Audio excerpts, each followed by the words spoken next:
So welcome back to our channel. So നമുക്കിനി പഠിക്കാനുള്ള K2 S4 CSE Module 1 Operating System important topic Operating System Structure അല്ലെങ്കിൽ Structure of Operating System ആണ് നമുക്ക് പറയുന്നത്. ഇതിൽ different types of structures operating systemത്തിലുണ്ട്. അത് one by one ആയിട്ട് നമ്മൾ പഠിക്കും. So എന്തൊക്കെയാണ് നമുക്ക് നോക്കാം. The structure specifies a way these components are interconnected and melded into a kernel. ഒരു കേർണലുമായിട്ട് അത് എങ്ങനെ ഇന്റർകണക്ട് ചെയ്യുന്നു, മെൽറ്റഡ് ഉണ്ടാവുന്നത്, ഇതൊക്കെ ഈ സ്ട്രക്ചർ വരെയൊക്കെ നമുക്ക് സ്പെസിഫൈ ചെയ്യണം. First type of operating system structure ആണ് simple structure. So simple structure എന്താണെന്ന് നമുക്ക് നോക്കാം. Commercial system do not have well defined structure.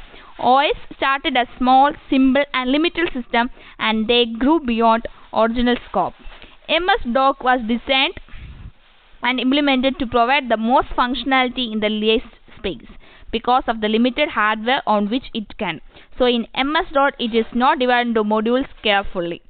So ഇതാണ് ഒരു simple structure ഒരു എക്സാമ്പിൾ ആണ് MS-DOS. MS-DOS is an example for simple operating structure. So first MS-DOSന്റെ ഒരു എന്താണ് കൊടുത്തിരിക്കുന്നത്, ആപ്ലിക്കേഷൻ പ്രോഗ്രാം കൊടുത്തിട്ടുണ്ട്, റെസിഡന്റ് സിസ്റ്റം പ്രോഗ്രാം കൊടുത്തിട്ടുണ്ട്, MS-DOS device drivers, ROM BIOS device drivers. ഇത് ജസ്റ്റ് ഒന്ന് കണക്ഷൻ കണ്ടല്ലോ, കണക്ഷൻ ഇങ്ങനെയാണ് കൊടുത്തിരിക്കുന്നത്. ഇത്രയുള്ള സിമ്പിൾ ആയിട്ടുള്ള ഒരു സ്ട്രക്ചർ ആയിരിക്കും സിമ്പിൾ ഓപ്പറേറ്റിംഗ് സ്ട്രക്ചറിന് ഉണ്ടാവുക. സോ അതിൻ്റെ എക്സാമ്പിൾ ആണ് MS-DOS simple operating system. Next one വന്നിട്ട് എൻ്റെ ഒരു ആപ്ലിക്കേഷൻ പ്രോഗ്രാം പറഞ്ഞുതരാം. Programs where users directly interact with them, അതായത് യൂസേഴ്സിന് ഡയറക്ട്ലി ഇൻട്രാക്ട് ചെയ്യാൻ പറ്റുന്ന പ്രോഗ്രാംസിലൊക്കെ ആപ്ലിക്കബിൾ ആണ് ഈ simple operating system structure. To write document application in MS വേർഡിലൊക്കെ ഇതാണ്. അതേപോലെ നമുക്ക് ഇനി പഠിക്കാനുള്ളത് നെക്സ്റ്റ് ടൈപ്പ് നോക്കാം.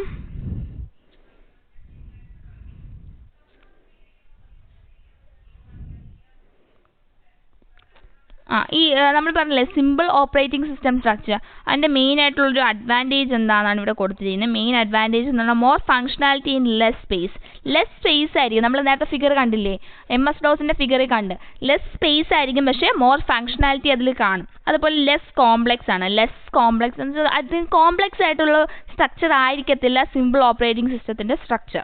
ഡിസഡ്വാൻറ്റേജ് വന്നിട്ട് direct access to hardware made it vulnerable to malicious ആയിട്ടുള്ള പ്രോഗ്രാംസിനൊക്കെ ഡയറക്റ്റ് ആക്സസ് കുറച്ച് വൾണറബിൾ ആണ്.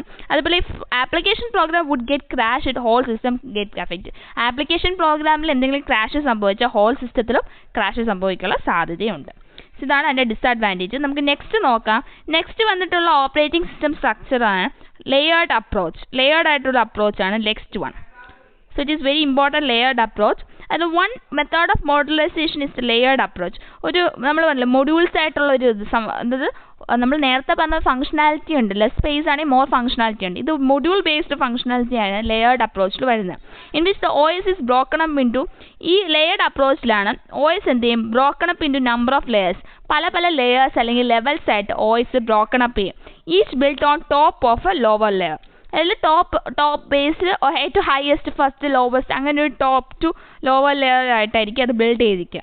ബോട്ടം ലെയർ ആയിരിക്കും layer 0 is the hardware and the highest layer വന്നിട്ട് ലെയർ 0 ഹാർഡ്വെയർ ആയിരിക്കും. ഹയസ്റ്റ് ലെയർ വന്നിട്ട് layer N is the user interface ആയിരിക്കും highest layer and the bottom layer is the hardware and it is denoted as layer 0. അതിൻ്റെ ഒരു figure നമുക്ക് നോക്കാം. ഇതാണ് ഒരു layer approach of the operating system structure. അതായത് layer N പറഞ്ഞിട്ടുണ്ട്. Layer N എന്താണ്, it is the lowest layer, it is the highest layer which denotes user interface ആണ് ലാസ്റ്റ് ഔട്ടർ മോസ്റ്റ് കാണിച്ചിരിക്കുന്നത്. അതേപോലെ അതിൻ്റെ ഇന്നർ വന്നപ്പോൾ ലെയർ 0 കണ്ട, ലെയർ 0-ലായിരിക്കും ഹാർഡ്വെയർ ഉണ്ടാവുക. ഇതാണ് ലെയർ ബേസ്ഡ് അപ്രോച്ച്.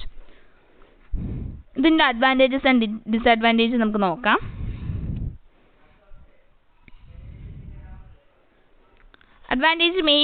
ഡിസഡ്വാൻറ്റേജ് ഇവിടെ കൊടുത്തിട്ടുണ്ട്. ഡിസഡ്വാൻറ്റേജ് മെയിൻലി വന്നിട്ട് layered approach involves careful definition of the layers because layers can use only those layers below it. Layered approach tend to be less efficient than other types.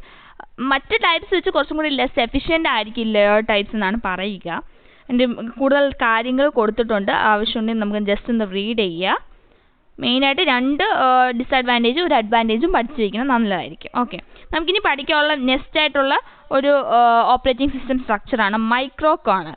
So micro kernel എന്താണെന്ന് നമുക്ക് നോക്കാം. This method structure of OS by removing all non-essential components from the kernel. അതായത് നമ്മൾ kernel പഠിച്ചു. Kernel എന്താണ്? 2 modes of ഓപ്പറേഷനിൽ kernel mode നമ്മൾ പഠിച്ചു. ഈ കേർണലിൽ നിന്ന് നോൺ എസെൻഷ്യൽ ആയ കമ്പോണൻസ് റിമൂവ് ചെയ്യുക and implementing them as system and user level programs. അതായത് നോൺ എസെൻഷ്യൽ ആയിട്ടുള്ള കമ്പോണൻസ് റിമൂവ് ചെയ്ത് അതിനെ ഒരു ഒരു സിസ്റ്റം അല്ലെങ്കിൽ ഒരു യൂസർ ലെവൽ പ്രോഗ്രാംസ് ആയിട്ട് ഇംപ്ലിമെൻറ്റ് ചെയ്യുന്നതാണ് മൈക്രോ കേർണൽ. അതൊരു മെത്തേഡ് സ്ട്രക്ചറാണ് OSന്റെ. Result is a smaller kernel. അതായത് ഒരു സ്മോളർ കേർണൽ ആയിരിക്കും ഒരു മീൻ ചെയ്യുക. Main function of micro kernel is to provide a communication facility between the client program and the various services running in the user space. User സ്പേസിൽ run ചെയ്യുന്ന various സർവീസസും അതുപോലെ client program തമ്മിലുള്ള ഒരു communication facility ആയിരിക്കും ഈ micro കേർണലിൻ്റെ main function. Communication is provide by message passing. നമ്മളറിയാം message passing കേർണലിൻ്റെ ഒരു വെരി ഇമ്പോർട്ടൻ്റ് ഇത് ഫംഗ്ഷനാണ്. സോ കമ്മ്യൂണിക്കേഷനാണ് മെസ്സേജ് പാസിങ്ങിലൂടെ കമ്മ്യൂണിക്കേഷൻ ആയിരിക്കും ഇവിടെ പ്രൊവൈഡ് ചെയ്യുക.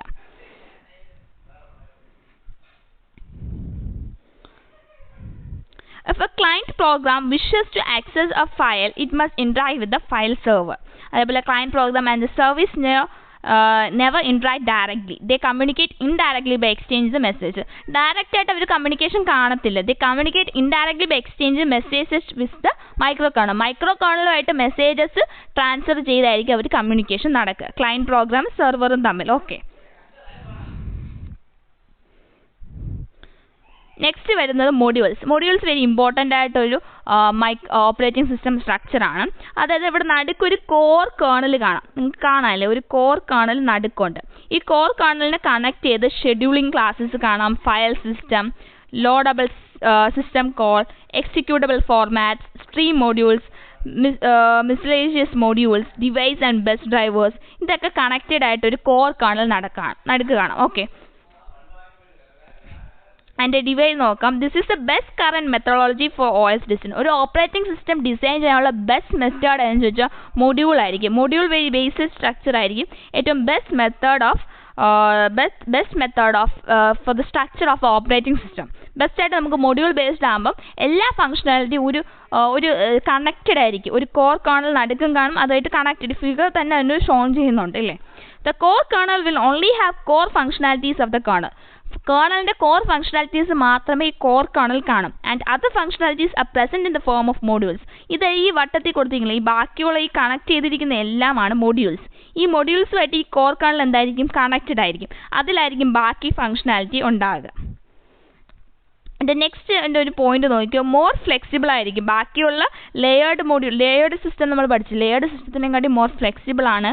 As any module can call any other module directly through. നമുക്ക് നേരത്തെ ലെയറിൽ നമുക്ക് ഡയറക്റ്റ്ലി പറ്റത്തില്ല. ഒരു ലെയറിൻ്റെ താഴെ ഏത് ലെയർ ഉണ്ടോ ആ ലെയർ മാത്രമേ കമ്മ്യൂണിക്കേഷൻ നടക്കത്തുള്ളൂ. പക്ഷേ ഈ ഒരു മൊഡ്യൂൾ ബേസ്ഡ് ആകുമ്പോൾ എന്താ ഇവിടെ നടക്കുക? മോർ ഫ്ലെക്സിബിൾ ആണ്. കാരണം എന്താണ്?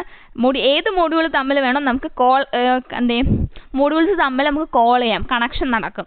മോർ എഫിഷ്യൻ്റ് ആണ് മൈക്രോ കേർണൽ. നമ്മൾ മൈക്രോ കേർണലിനെ കാട്ടി കൂടുതൽ എഫിഷ്യൻ്റ് ആണ്. Because modules do not need to invoke message passing. ഇവിടെ മെസ്സേജ് പാസിങ്ങിൻ്റെ ആവശ്യമില്ല. നമ്മൾ മൈക്രോ കേർണൽ എന്താ പറഞ്ഞത്? Communication through message passing. ഇവിടെ മെസ്സേജ് പാസിങ്ങിൻ്റെ ആവശ്യമില്ല. In order to communicate as they can be loaded in to kernel either at the boot time or run time. Run ടൈമിലും ബൂട്ട് ടൈമിലും നമുക്ക് ഐദർ എന്ത് ചെയ്യും? കേർണൽ വരെ ലോഡ് ചെയ്യാവുന്നതേ ഉള്ളൂ.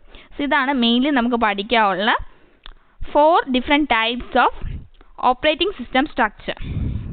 സോ മൊത്തം നമുക്കറിയാം 4 types of operating system structure ഉണ്ട്. ഏറ്റവും ഇമ്പോർട്ടൻ്റ് ഏതാണ്? മൊഡ്യൂൾ ബേസ്ഡ് ആണ്. ഏറ്റവും very perfect design for operating system module based ആയിരിക്കും. ഓക്കെ, സോ മൊഡ്യൂൾ ബേസ്ഡിൽ കുറച്ച് ഇമ്പോർട്ടൻ്റ് ആയിട്ടുള്ള സെക്ഷനാണ്. കുറച്ചും കൂടി ഡീറ്റെയിൽ ആയിട്ട് പഠിക്കുക, വിത്ത് ഫിഗർ പഠിക്കുക. സോ എങ്ങനെയൊക്കെ എത്രയൊക്കെ ഡിഫറെൻറ്റ് ടൈപ്സ് എക്സ്പ്ലെയിൻ ചെയ്ത് നിങ്ങൾക്ക് മനസ്സിലായെന്ന് വിചാരിക്കുന്നു. ഈ വീഡിയോ ഇഷ്ടപ്പെട്ടാൽ ലൈക്ക് ചെയ്യുക, ഷെയർ ചെയ്യുക, സബ്സ്ക്രൈബ് ചെയ്യുക. For more videos stay tuned in our channel. Okay then, bye.